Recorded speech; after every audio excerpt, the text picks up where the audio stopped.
do Gabriel Fernandes Machado da Silva. Tramandaí, o Gabriel dispensa apresentações. O Gabriel tem 22 anos de idade, já é formado em letras. Gabriel, é um prazer imenso recebê-lo, né? Olha, o prazer é todo meu de estar aqui no Tendência, essa que é de fato uma tendência, né? A televisão na internet, nos meios digital. A televisão já é digital, o rádio se encaminha para isso. E tem um grande exemplo que eu sempre gosto de dizer dessas tecnologias.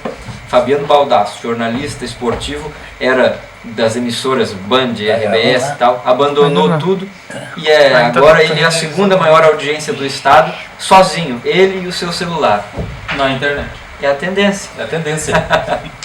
Mas por falar em tendências, né? Olha só.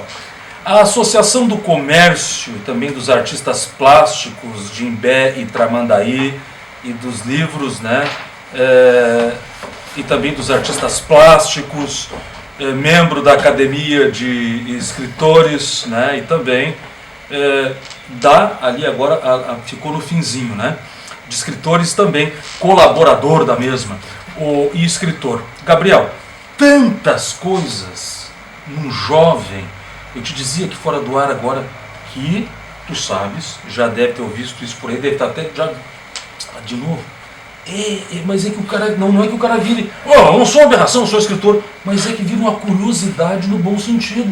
O cara com 22 anos, os caras estão fazendo de tudo hoje em dia, cara, menos escrevendo e sendo inteligentes. Cláudio, primeiro que tu tá me envelhecendo um ano mais. Alguns 21? meses, são 21 anos, 22 em dezembro. Eu sou sagitariano, então ainda não completei os 22 anos. Mas tu sabe que sempre que eu vou dar uma entrevista, ou que eu vou até as escolas, eu converso com as crianças e primeiro eu peço para as crianças assim: o que é um escritor? Me definam um escritor. E aí eles sempre dizem assim: é um velhinho, usa chapéu, tem óculos. E colocam o escritor como sendo muito distante da realidade. Aí eu pego e digo para eles: sim, talvez, ou são escritores que já morreram, ou são velhinhos, mas também são jovens, também são adultos, adolescentes, jovens adultos e crianças também, por que não, né? E é isso, eu sempre digo que o escritor, ele está tão presente na vida de qualquer pessoa e pode ser qualquer um de nós, como pode ser um artista plástico, como pode ser um músico, como pode ser qualquer artista, porque qualquer tipo de arte é sentimento, e sentimento é o que a gente vive. Então qualquer um pode ser o que quiser, o que for. E o escritor está aí também, caminhando nas ruas, sentado aqui do teu lado, na mesa de um bar, de um restaurante, vivendo. Chegou um dia em casa e disse: olha, estou escrevendo um livro. Ficou todo mundo... Ou já estavam acostumados? Na verdade, não é nem essa coisa de chegar em casa. É que, por muito, eu acho que principalmente naquela fase da adolescência, ali, da pré-adolescência, os sentimentos todos aflorados, e aí, ao invés de ter aquela crise existencial da adolescência, eu acho que eu não tive, e eu acho que eu até pulei um pouco dessa fase, porque quando eu digo que tenho 21 anos, as pessoas não acreditam. Outro dia uma amiga disse assim: Gabriel, tu tem uns 31, né? E eu não sabia se isso era bom ou se era ruim, porque eu tenho a minha idade, 21 anos.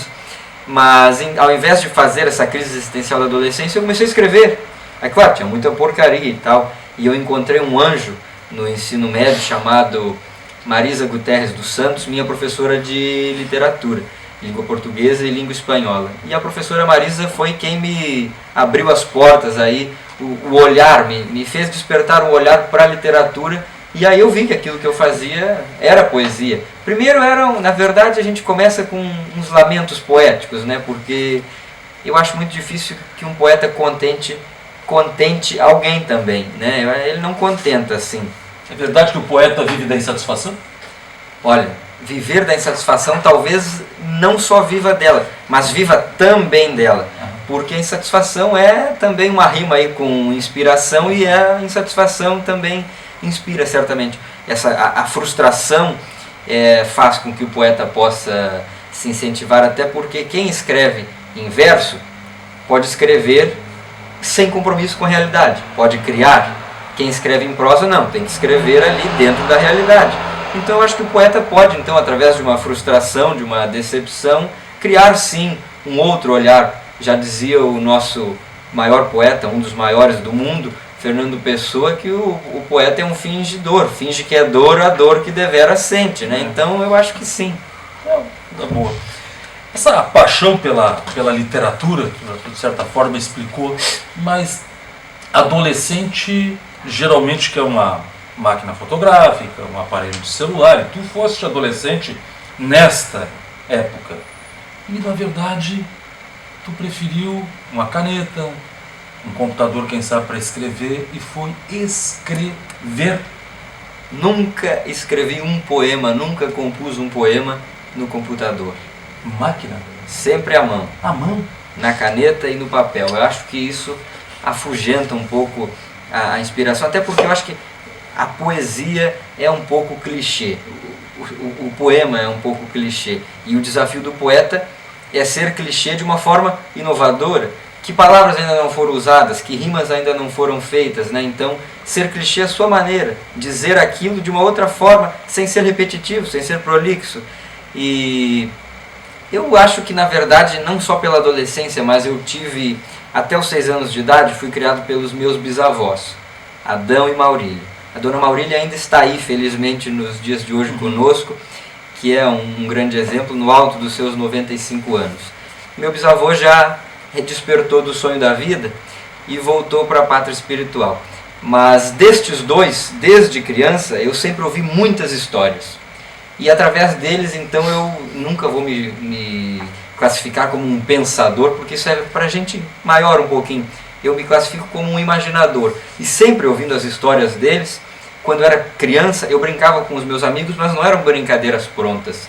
A gente se reunia e antes de brincar, a gente olhava onde a gente ia brincar, se era no pátio da minha casa, no quintal do outro, e a gente, não, vamos brincar de tal coisa. E a gente criava uma história e incorporava o personagem e brincava, como se a gente estivesse vivendo a vida de outro. Então, eu acho que ali também eu já comecei a compor um pouco algumas histórias minhas, assim, já ensaiando um pouco de ser escritor, mas escrevendo assim, pensando e agindo na prática. Depois, claro que fui me encontrar de fato com a literatura, porque poesia está em tudo. A poesia está no pôr do sol, a poesia está na beira do mar, a poesia está num sapato velho, e os poemas são resultados disso, né? A poesia está no olhar. O poeta tem essa missão, ele tem que enxergar as coisas e desta poesia no olhar transformar em poema. Aí a gente vai lá, classifica poema em rima AB, em verso branco, em soneto, nessas métricas, né? Mas a poesia é muito mais livre, muito mais subjetiva do que isso. Se nós pegássemos a máquina do tempo, voltássemos ao passado, quem seria o Gabriel naquele esquadrão que até muitos queriam queimar lá, né? Tinha uma ala da religião ainda, do cristianismo, que queimava os sábios. Quem tu serias ali? Qual seria assim a tua predileção? Eu acho que eu gostaria... Olha, tu sabe que isso aí é uma coisa um pouco complicada. Sempre que a gente vai fazer um teste de... Tem aí na internet, no Facebook, tu passa lá aqueles links assim, quem você foi na vida passada. Não. Aí vai lá e faz o teste e tu foi um rei, tu foi um príncipe. Tu nunca foi nada. E eu gostava do... O cara nunca foi coveiro, nunca foi criador de galinha, leiteiro, açougueiro. O Chico Xavier dizia assim, eu na vida passada deveria ter sido uma pulga. Né? Porque... com a humildade que tinha aquele homem, eu acho que se a humildade fosse um homem, seria o Chico Xavier. E eu acho que eu talvez seria um plebeu daqueles meio rebeldes, assim, sabe, querendo atentar contra mas com a pena na mão. Ah, com certeza, certamente, mas acho que mais é revolucionário, porque escrever também é revolução. Tempos estéreis no campo das ideias, tu já é pai de 2 livros, não é? E te pergunto, tanta dificuldade para se pensar, para se compor as coisas. Eu estou vendo, às vezes estamos em época de política, agora a gente fica assistindo ali a propaganda política, tu vê que os caras têm uma dificuldade assombrosa até para compor o que estão dizendo, para sair, e aí o cara vai ali pedir para que tu outorgue a ele o dever, o direito e o dever de representá-lo. Nesses tempos tão estéreis no campo das ideias, um jovem de Tramandaí com 21 anos, 22 incompletos, agora foi justo, não é? Mas que as pessoas acham que tem 35, ainda acham que ainda fica barato, né? Podia ser mais. Como é que eu digo do alto desta tua capacidade de pensamento e de compor as coisas rapidamente, tu vê isso? Será que nós estamos vivendo uma crise no campo das ideias, no campo do discernimento, da criatividade? Será que a poesia foi embora do mundo e ficou só tu e mais uma meia dúzia? Como é que é isso? Olha, eu acho que a gente passa por um momento em que as pessoas querem as coisas de uma forma muito imediata, quase que instantânea. E aí tu falaste dessa época política. Sim, a gente vê pessoas que não reconhecem a si mesmo, e aí vai para a televisão e grava o horário eleitoral dizendo assim, qual é das câmeras que eu olho? Aí a pessoa diz assim, meu nome é fulano, meu número é o número tal. Se não sabe nem o seu nome, para dizer com espontaneidade, e nem sobre o número ao qual ela concorre, a gente precisa abrir o olho, né? Porque é aquilo que eu te disse, a poesia está no olhar, e quando eu digo no olhar, num sentido de amplidão. E a poesia é política, como a gente viu aí Castro Alves com poesia política, e a poesia é resultado também. A literatura é... Machado de Assis, que era um provocador. Oh, com certeza. E a literatura como um todo é o reflexo sempre de um contexto histórico. Talvez se nós fôssemos fazer poesia deste momento, eu acho que as ideias estariam com uma sombra negra, uma nuvem negra por sobre elas, porque parece sim que a poesia humana tem sido deixada de lado com esse imediatismo, com essa ânsia de poder pelo poder e de pessoas entrando na política apenas para se locupletarem sem pensar no outro. Eu fico falando assim, às vezes, é bom falar com o escritor porque eu gosto da escrita. O Jorge Amado, ele e a Zélia Gattai, se eu tivesse uma máquina do tempo, eu queria voltar a passar uma semana com eles em casa. Tu imagina o que não saía, né? Primeiro que diz que o Jorge era apontado pela vizinhança porque ele caminhava pelado na casa, muito quente, né? A Bahia quente. Ele caminhava pelado na casa, no jardim, escrevendo, tal, a máquina dele. E ali diz que numa tarde dessas nasceu o Coronel Odorico Paraguaçu. Aquilo é uma das maiores obras contemporâneas, não é? E que coisa impressionante que se tu pegar aquele personagem bem interpretado, né? Ali pelo Paulo Gracindo, né? E tu leva ele 100 anos para trás ou mais, ele traz ele 100 anos para frente, ele era ele, né? O Odorico Paraguaçu. Um dia tu pensa em escrever um romance assim? Eu preciso que alguém escreva uma coisa daquelas, Gabriel. Que coisa fantástica é aquilo ali. Estou te encomendando o romance. Olha, tu sabes, Cláudio, que muita gente já me pediu para escrever romances. Eu confesso que ainda não tenho essa vertente, não domino este campo, porque na verdade é aquilo que eu te disse. Eu escrevo em prosa, aliás, eu escrevo em verso sem compromisso. É muito difícil eu escrever algo que eu não sinta. O texto que cria vários personagens dentro dele, uma obra literária, um livro, como Bema, aquilo ali é uma coisa muito reta, né? muito cheia de regras, né? Ali já é uma produção, digamos que comercial da literatura. Né?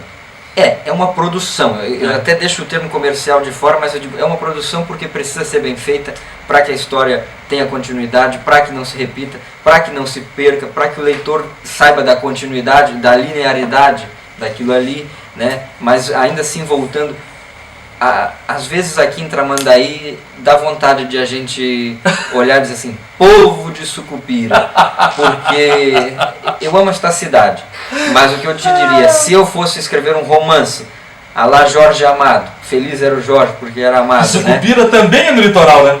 Com certeza, Tramandaí teria inspiração para muitos personagens, assim, figurões, bonachões. Tem Coronel Zé Cadeado, tem Dirceu Borboleta, tem tudo, né? Tem as tudo. Irmãs Cajazeiras, tem tudo. Tem, então eu acho que daria sim para contar uma história bem divertida, uma comédia... Seu Nezinho do Gênero. Uma comédia cotidiana, assim... com personagens. Tramandaí inspira muita coisa. Gabriel, na Academia dos Escritores do Litoral Norte, não é? Que também você é membro, quantos participam? Mas me responde isso depois do nosso intervalo, que é rapidinho, e nós já voltamos, né, com esta figura fantástica. Já se foram 15 minutos e parecem 10 segundos. Voltamos já com ele, o Gabriel.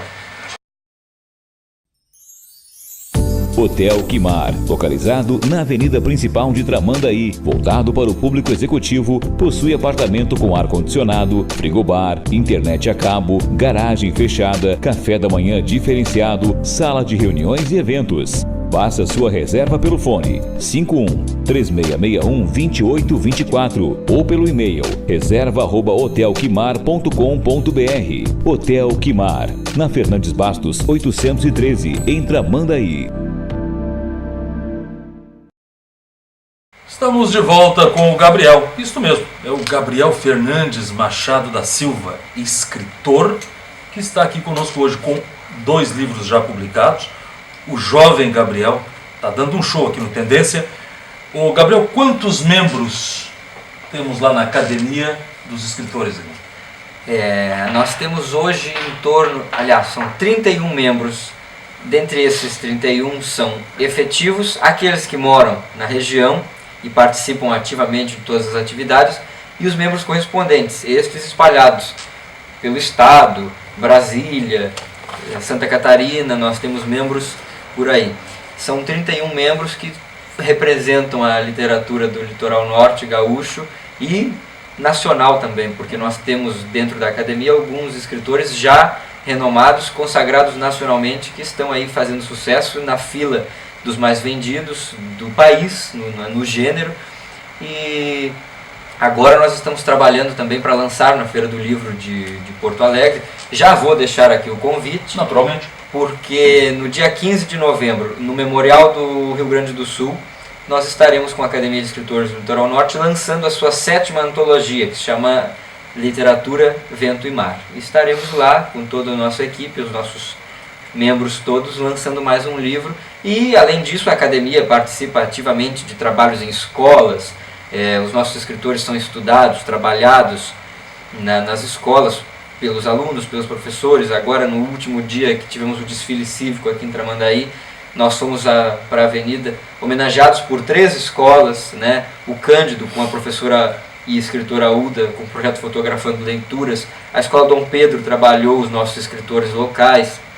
A Escola Dente valorizou os escritores que escreveram sobre Tramandaí.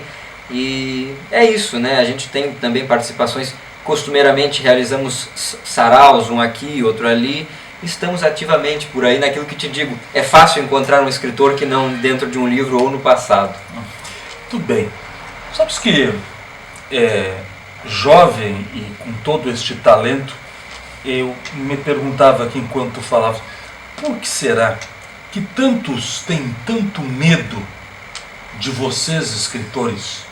Afinal, lá nos tempos medievais, né, tinha uma religião daquele tempo que mandou queimar todas as bibliotecas da Europa. A Inquisição. A Inquisição. E agora, nos nossos dias quase ali, Hitler fez uma enorme fogueira em Berlim para que se queimasse a literatura que não fosse de origem, segundo a interpretação deles, estritamente germânica, não é? E agora, não faz muito tempo, o Hugo Chávez, aí na Venezuela, andou fazendo coisa parecida, fechando estação de televisão, trancando biblioteca, impedindo publicações, essas coisas todas. Essa coisa continua contra os escritores, sejam eles escritores de colunas em jornais, como o nosso colega Irajá, ou até mesmo escritores que trabalham no campo da poesia, dos romancistas. Impressionante. Mas por que será que esse povo tem tanto medo assim do que vocês podem dizer? Será que dói? É porque as pessoas, na verdade, o poder emana sempre do povo. E alguns representantes nossos esquecem disso. E a literatura, a música, as artes plásticas, visuais, a arte como um todo nos instigam a uma capacidade inata do ser humano. Pensar. Quem pensa aumenta a sua amplidão, pensamento crítico, e o seu olhar passa a ser um pouco mais específico a determinadas situações.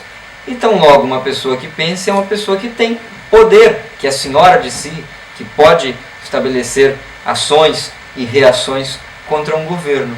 E é isso, a gente sabe que não agrada àqueles que querem se perpetuar no poder de uma forma que não democrática. Dostoiévski era um comunista que foi caçado pelo comunismo.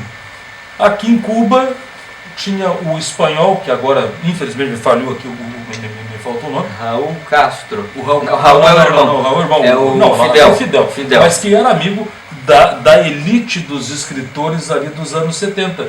E ele, o Castro, quer dizer, era amigo de alguns escritores, mas também baniu a literatura, esta literatura da poesia, do romancismo de Cuba. O que tu encontra em Cuba é manual de medicina, mecânica, eletrônica, nisso eles têm. Mas esses governos mais à esquerda, aí eu te pergunto, geralmente o pessoal da área artística, assim como tu, que és escritor, e que também tem envolvimento aí com os artistas, tem a Associação dos Artistas aqui também do Rio Norte, né? Tu também é membro. Vocês gostam e sentem-se bem à esquerda, sempre. Não estou fazendo nada pejorável, é uma pergunta. Mas a esquerda, quando sobe para o poder, em grande parte das vezes, ela vai incomodar os artistas, os escritores, por que isso? Olha, eu acho que isso é um pouco vago, talvez a gente entre aí num campo, na formulação dessa pergunta, um tanto quanto ideológico já. Não, mas de certa forma. E na verdade, essa coisa de esquerda ou de direita, é aquilo que a gente vem dizendo. Quando a pessoa toma o poder de uma forma que não democrática mais, esquece que ele emana do mas povo. Eu reformulo, tu vê que grandes pensadores que chegam ao poder, e os irmãos Castro são, daqui a pouco eles começam a incomodar a classe dos escritores e dos artistas. Então, talvez a gente se posicione de uma forma mais à esquerda, ou enfim, eu acho que não mais à esquerda, mas de uma forma mais socialista, e este socialista ao pé da letra de sociedade, e um comunismo de comunidade, de valorizar. E eu me enquadro talvez na categoria, talvez não, certamente como um socialista, mas um socialista no sentido de buscar igualdade e oportunidade a todos de forma equitária, né?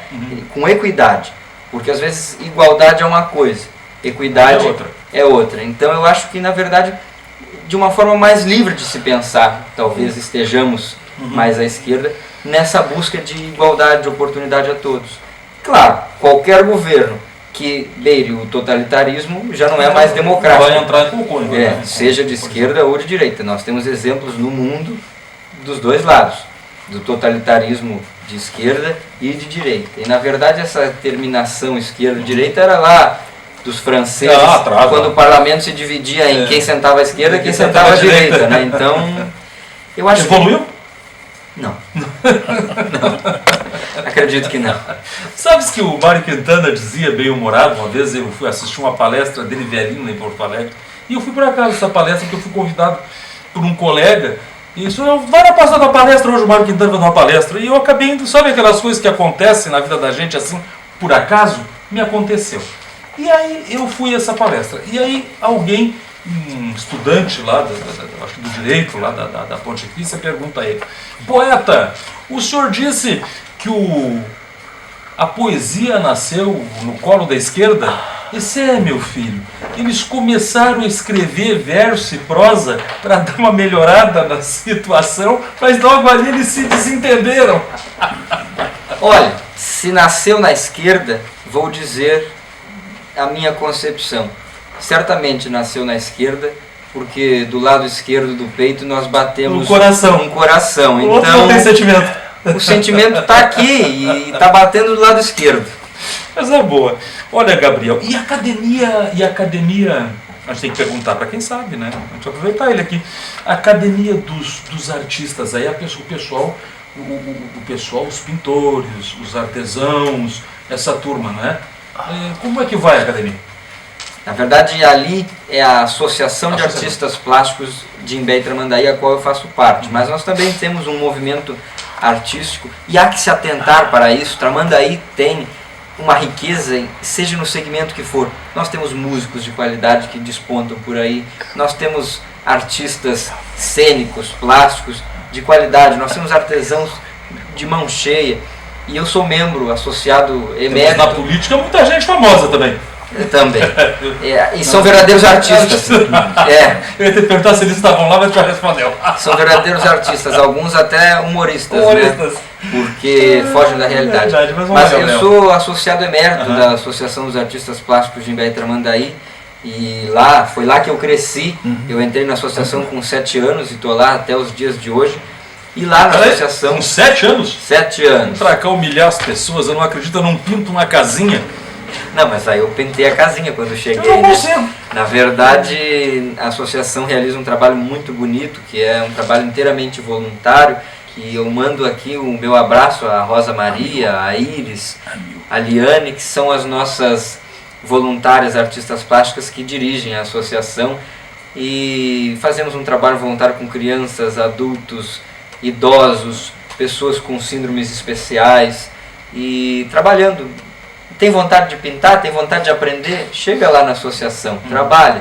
Tem também aqui, quero mandar um abraço para o meu amigo Ed Oliveira, artista cênico, o coletivo de artistas independentes da região, que também reúne uma série de artistas, e eu falo disso já aproveitando, falando da Associação dos Artistas Plásticos, do coletivo de artistas, da Academia de Escritores do Litoral Norte, dos grupos de artesãos que estão agora mais dentro dos clubes de mães. Eu falo deste movimento todo, falo dos músicos, falo do Chão de Areia, falo dos Danadões, falo do Rodrigo Prates, enfim, porque nós temos uma luta que é um sonho contínuo, daqueles, como diria o Raul Seixas, que sonho que se sonha junto é realidade. É verdade. E o nosso sonho contínuo é de uma luta em busca da Casa de Cultura de Tramandaí, que é aí uma promessa que já foi feita por vários candidatos à prefeitura, ao poder executivo e legislativo, já se movimenta, mas só se movimenta no campo do papel. E então eu falo disso tudo porque para servir de alerta, para que as pessoas vejam a nossa classe artística aqui em Tramandaí tem um potencial riquíssimo, uma valorização tamanha. Eu falei de músicos tá sem aqui, teto. E está sem teto. Eu falei de músicos aqui que estão em Portugal, que já cruzaram o Brasil e tudo mais.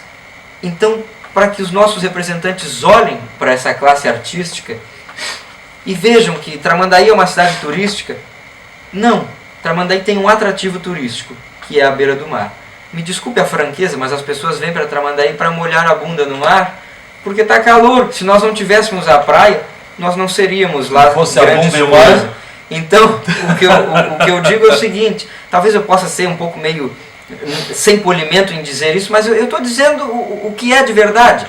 E eu acho que os nossos governantes precisam se atentar e ter olhos sensíveis a isso. Nós podemos sim ser uma cidade turística, mas que esse turismo esteja fomentado de braços dados com a cultura, um turismo cultural, sabe? Para que a gente valorize também não só esses artistas, não só para que tenhamos essa casa de cultura, mas também outras formas de turismo que são pouco valorizadas aqui, porque as pessoas conhecem o mar, mas não conhecem as lagoas, não conhecem a zona rural da cidade, não conhecem a zona sul, que agora passou a ser um pouco mais explorada. Então, para que vejam isso, nós podemos sim ser uma cidade rica em turismo e fomentando a cultura de uma forma como o Gramado fomenta, como Canela fomenta. Lá há valorização dos seus agentes culturais. E aqui nós temos que lutar sempre para isso. Quem sabe haverá um dia em que nós deixaremos de procurar para sermos procurados. Quem sabe? Quem sabe? É uma luta constante. É uma luta constante. Olha só, essa facilidade que tem este jovem de falar, naturalmente, vem de ele diz que não acredita em dom. Então vem mesmo de uma existência inteira de muitas vidas. Só temos essa explicação. E além dessa capacidade de se expressar nos livros, e já vamos falar sobre sua obra, ele também é radialista, né? Na verdade eu acho que eu falo demais e falo pelos cotovelos. Conta depois do comercial então. Então tá, olha aí. Já voltamos depois do comercial com o Gabriel. Hotel Quimar, localizado na avenida principal de Tramandaí, voltado para o público executivo, possui apartamento com ar-condicionado, frigobar, internet a cabo, garagem fechada, café da manhã diferenciado, sala de reuniões e eventos. Faça sua reserva pelo fone 51-3661-2824 ou pelo e-mail reserva@hotelquimar.com.br. Hotel Quimar, na Fernandes Bastos 813, em Tramandaí. Estamos de volta com ele, o Gabriel Fernandes Machado da Silva, que aqui na minha ficha diz 22 e fui corrigido, é 21 anos e poucos meses, 22 só mais à frente, né? Ele fará. Radialista. Na verdade, eu não sou radialista, eu sou membro, integro ali a equipe de comunicadores da Rádio Comunidade FM e fui pra... Na verdade aconteceu assim, iniciou na Rádio Gaivota, e no programa Toque Feminino eu fazia uma participação no programa da Rosa, uma grande amiga, Rosa, um abraço para ela. E aí passou que ela me chamou num dia e sempre as minhas participações eram para falar de cultura. Aí fui num sábado, fui no outro, a Rosa saiu da rádio, caiu o programa no meu colo, só que aí eu não podia apresentar o Toque Feminino por ser homem, fizemos uma modificação, virou o Trocando Ideias. E ali ficamos alguns meses no ar. Depois veio o convite, eu me transferi então da Rádio Gaivota para a Rádio Comunidade, a convite do Carlos Menezes, e segui fazendo programas de enfoque cultural. Aí uma vez, a lá Mário Quintana, como nós falávamos aqui no intervalo, em off, eu tive um probleminha quase que de censura. É mesmo? E deixei de apresentar o programa que chamava-se Falando Sério, que era de enfoque de opiniões e de cultura. Eu sempre levava alguém, algum escritor, algum poeta, algum agente cultural estava lá no programa. Aí saí um pouco e passei a apresentar o programa Tapete Verde falando sobre futebol. Depois fiz algumas participações no programa da minha amiga Denise Coelho, que era o programa Panorama. E assim seguimos. Agora eu estou um pouco afastado porque, como eu estou me formando em letras, no final do ano eu concluo a faculdade. Por questões de tempo eu estou um pouco em off lá na rádio, fora do ar, mas eu continuo integrando a comunidade da Rádio Comunidade. A equipe da Rádio Comunidade ali, e sim, a gente brinca de fazer rádio, inclusive no dia 21 de setembro, agora foi dia do radialista. Dia do radialista. Sexta-feira. Estávamos de parabéns. Isso aí. Viu? Então. Abraço pro Carlos lá, o Carlos Menezes. Política e as eleições. O senhor já é poeta, escritor, 21 anos e alguns meses, né? Só tem alguma predileção assim nesse campo? O senhor tem um político na família, o senhor é neto de político. Sim, sou neto de político e muito me honro de ser neto de quem eu sou, do vereador Juarez, porque é um dos vereadores aí na cidade com uma história ilibada, né? Mas eu divirjo um pouco politicamente dele, eu tenho um partido sim. E já que nós falamos tanto no Mário Quintana, numa das últimas entrevistas que o Mário Quintana deu, ele fora perguntado sobre política e ele disse, olha, eu acho que o poeta tem que dar a sua contribuição à sociedade e tem que ser de uma forma mais objetiva, então ele tem que concorrer a vereador, a presidente, a deputado. Só que eu sou filiado a um partido, sou filiado ao Partido Popular Socialista, o PPS, e na verdade nós somos políticos, detendo ou não detendo mandatos, nós somos políticos. Todos somos. Porque vivemos uma democracia e nós temos que ser sujeitos e não objetos dessa política que aí está. Então, por esse motivo, eu acho que sim, nós temos que tomar partido, e eu aprendi sempre a confiar em quem se posiciona, a nunca confiar em quem não se posiciona, em quem não toma lado, em quem não toma partido das coisas. Porque com estes em cima do muristas aí, a gente não pode confiar. E sim, eu sou um político, se é que se pode dizer, porque acredito nos valores da democracia e no papel das pessoas, dos cidadãos, na construção de uma sociedade mais justa, mais igualitária. Essa veia política vem assim de ver o avô já no campo da política desde jovem, ou é um despertar para lá? Chamou atenção? Com certeza. Eu já fui envolvido com grêmios estudantis nas escolas por onde passei, depois eu fui secretário da Aliança Tramandaiense dos Estudantes e cheguei a presidir a aliança pela vacância do cargo. Eu fui substituindo e cheguei à presidência. E aí lá, quando a gente foi tomar posse na Aliança Tramandaiense dos Estudantes, eu disse assim, olha, não podia dar outra coisa, senão um líder estudantil, porque sou neto de um político e de uma professora. Então o movimento estudantil, a política estudantil estava ali em casa, né, na sala de estar. E sim, com certeza, por influência do meu avô, da minha avó e de algumas pessoas que me cercam, fazer a boa política aí. Inclusive eu já vou fazer uma crítica. Quando nós estivemos na Aliança Tramandaense dos Estudantes, nós assumimos... Não vai criticar o velho, porque ele vai brigar com muita coisa. Não é o velho. É uma crítica ao movimento estudantil, secundarista. Quando nós assumimos a Aliança Tramandaense dos Estudantes, a Gabriele Santini, minha amiga e irmã, a Juliane, o Jean, nós assumimos a aliança sem crédito nenhum junto às escolas, junto às direções, porque tanto que nós fizemos uma enquete. A Aliança Tramandaense dos Estudantes, mais conhecida como AT, é um órgão estudantil ou uma produtora de eventos? E agora? 75% das respostas foi que era uma produtora de eventos. Por quê? Porque aqueles que estavam na gestão anterior só se preocupavam em fazer eventos. Não se preocupavam em trazer uma política estudantil de verdade com resultado para os estudantes. Nós assumimos, regularizamos a entidade e eu tive a honra de presidir a maior eleição estudantil aqui. Nós colocamos urnas em todas as escolas e tivemos 3.000 e alguns votos de estudantes.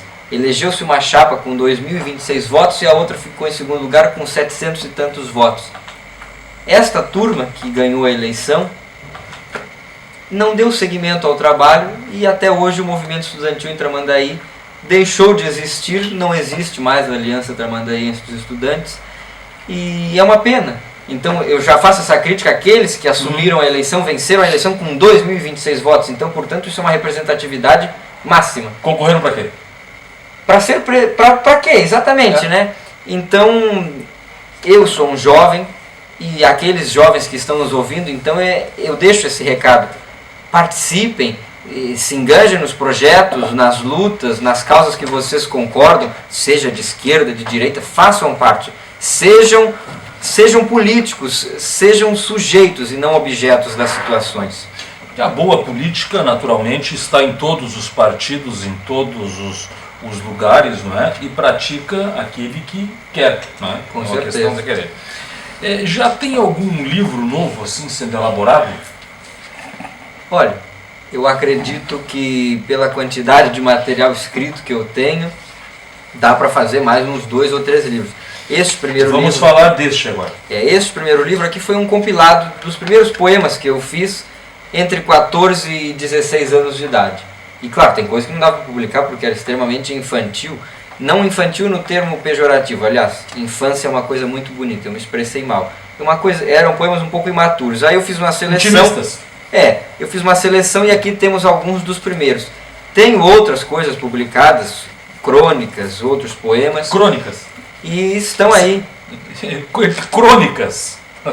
Eu até tenho uma amiga, colega na Academia de Escritores, que diz que eu sou muito mais cronista do que poeta. Só que eu guardo essas crônicas porque aí eu sou mais ácido, eu sou mais duro nisso, um pouco mais crítico. E eu prefiro um pouco da doçura e da subjetividade da poesia.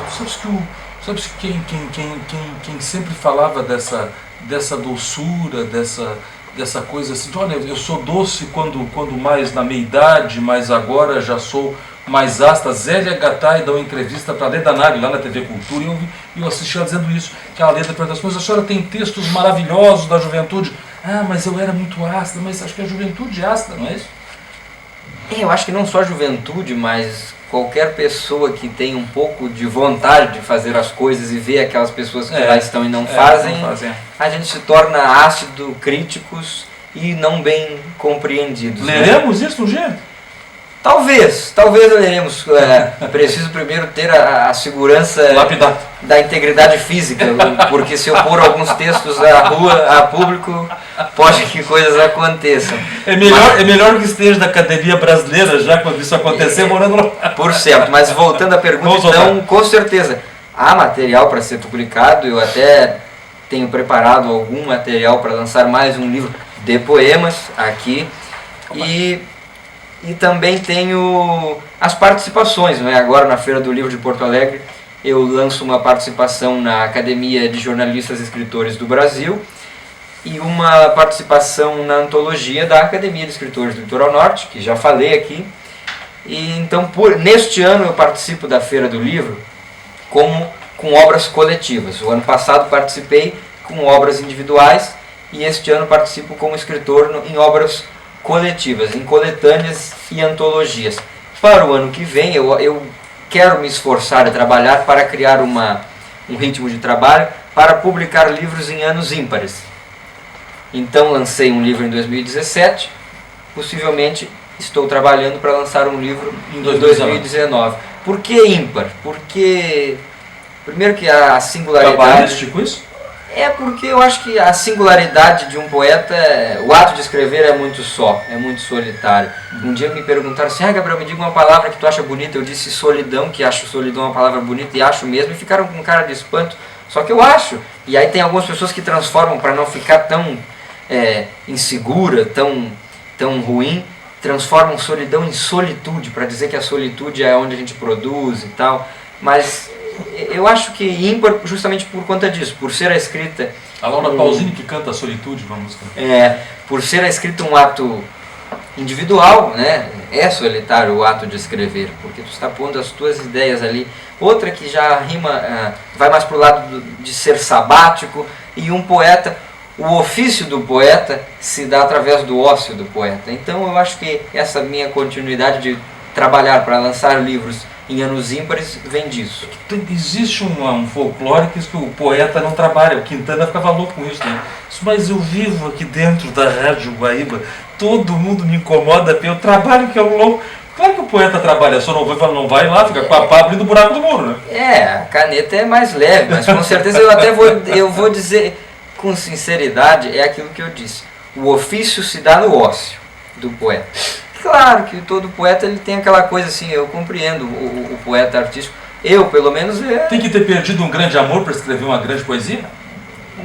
Não sempre, porque às vezes encontrar um grande amor também te faz escrever uma poesia. Mas essa coisa assim poética meio... Quer dizer que a poesia da primeira página é o dia que achou e da última é o dia que foi. Exatamente, a hora do adeus rever um grande amor é sempre desconcertante, né? Mas amores serão sempre amáveis, como diz o Chico. Então eu acho que dá para escrever sim, com o encontro e com a despedida. Aqui nesse livro, Poeta que Sorri. Não. Aqui? Poeta que Pariu. Poeta que Pariu. Olha, eu li Sorriu. Vê que os meus óculos já estão... o Irajá que está lá por cima do outro. O poeta que pariu. Pariu o quê? Pariu uma boa poesia ou foi o poeta que pariu? Quantos amores perdidos e achados tem aqui? Vai contar. Olha, só não revelo o nome das musas inspiradoras, mas temos algumas aí. Mas na verdade, poeta que pariu porque vem do PQP lá, né? Sim. Então, quando eu fui lecionar, logo no início que eu comecei a lecionar através de uma bolsa de iniciação à docência, eu cheguei numa escola e fui me apresentar como professor de literatura. Aí um aluno lá no fim da sala grita assim, daqueles alunos de fundão, grita assim, não, poesia é muito chato, que pariu. E aí eu, poxa vida, penso que eu preciso conquistar essa turma. E aí falei que a poesia era subjetividade, né? Era dizer algo querendo dizer outra coisa, né? Então fiquei pensando como eu iria conquistar aquela turma que me xinga dizendo pariu. E poesia. Aí cheguei na sala de aula na outra semana tendo me feito uma pergunta: como nasce a poesia? É mesmo. Como nasce? Poeta que pariu, é o poeta quem pare, o poeta, a poetisa. Sim, claro. Se nós parimos um filho, uma filha, o poeta e a poetisa também parem a poesia. Então são versos paridos aí, uma eterna gestação de poemas contínuos. Dos amores que vieram e dos que foram. Aqui neste eu acho que mais escrevo sobre os amores que foram, porque eu tenho uma certa inconstância e, como eu já disse que eu acho a palavra solidão muito bonita, eu gosto de ser livre, sabe? Acaba praticando. Por exemplo, eu não me lembro se era o Gessé que cantava, mas há um trecho, não vou cantar porque não sou poeta, não sou cantor, mas o Gessé, acho que era o Gessé assim que dizia, voa minha liberdade, entra seu servir como morada. Então estes amores e estas musas estão aí mais na despedida ou no até breve. Para cada uma eu compus um poema. Vou convidar o poeta para declamar uma poesia sua antes do nosso encerramento. Temos 3 minutos. Declamar não leia. Lerei a poesia porque, na verdade... Declamar ficou forçado. Sabe que declamar é uma coisa que nos... Eu não sei declamar, eu não decoro uma linha do que eu escrevo. Então isso fica... Nos arremete a um sarau do século XIX também, não fica, né? Como nós estamos na primavera, eu vou ler aqui um poema chamado Acróstico de Primavera. É um acróstico e diz o seguinte: poesia que desponta solta no ar, revigora a alma e aflora isso que costumamos chamar de mocidade, esperança que surge no raiar da aurora, que ilumina olhares sensíveis, possibilitando ver em cada broto florescente a encantadora beleza da simplicidade, que repentina nos mostra toda a pureza do amor que só depende de nós para florescer. Então é primavera, a poesia está no ar. Muito bem, primavera, a poesia está no ar. E além disto temos o Terno de Reis em Discurso, não é? Que também é um livro... Este é um livro em que, na verdade, o termo certo é participação e autoria, porque ele foi escrito por 4 integrantes. Ele é resultado de uma pesquisa que busca o resgate e a documentação histórica desta tradição trazida pelos povos açorianos, que é o Terno de Reis. Terno de Reis em Discurso, Vozes da Tradição. É um documentário aqui, um registro documental desta tradição tão forte aqui no litoral norte. Bom, Terno de Reis. Aonde se encontra os 2 livros à venda, aqui em Tramandaí? O Terno de Reis em Discurso, Vozes da Tradição, é um livro que está para entrega grátis apenas a escolas, instituições públicas, para que este livro seja usado para a pesquisa e para estudo desta tradição. E o Poeta que Pariu está à venda na Livraria Bambi, que é uma grande parceira dos escritores locais, inclusive eles realizam uma feira do livro só para os escritores daqui, e também à venda na Confeitaria Doce e Sabor, porque poesia e sabor tem tudo a ver, também lá na Laura, uma grande amiga, então, ou na Bambi ou na Livraria Doce e Sabor. Se for na Doce e Sabor, eu já digo assim, vai ali, alimenta o corpo e alimenta a alma com poesia. Muito bem. Este foi o Gabriel Fernandes Machado da Silva. Foi um prazer inenarrável aqui contar com a tua presença mais uma vez. A primeira aqui no Tendência, tínhamos estado juntos lá na rádio. Obrigado por ter vindo, Gabriel. Eu que agradeço, meu querido amigo, pela oportunidade de estar aqui, para que as pessoas me conheçam um pouquinho mais, se ainda não conhecem, né? Porque é difícil. Eu estou sempre metido por aí em tudo, né? Todas. E agradeço essa oportunidade de estar aqui e me coloco à disposição de tudo. Vou finalizar citando um trecho de outro poema meu, Fique à vontade. porque ontem, segunda-feira, nós comemoramos os 53 anos de independência, de emancipação político-administrativa de Tramandaí. E eu sempre digo que sou um filho desta terra legítimo, porque além de nascer aqui, se tirar o T e o R e o I, o T e o R do início e o I do final da palavra Tramandaí, fica Amanda. Amanda é o nome da minha mãe. Então eu queria dizer, felicitando Tramandaí nessa semana de aniversário, esta jovem senhora, que são coisas tantas que nessa praia vi, que me enchem de orgulho ao dizer que sou daqui. Terra minha, se algum dia porventura quiser Deus que a rima termine em morri, saibas, aqui fui feliz, Tramandaí. Muito bem. Gabriel Fernandes da Silva. Voltaremos num próximo Tendência Entrevista. Até lá.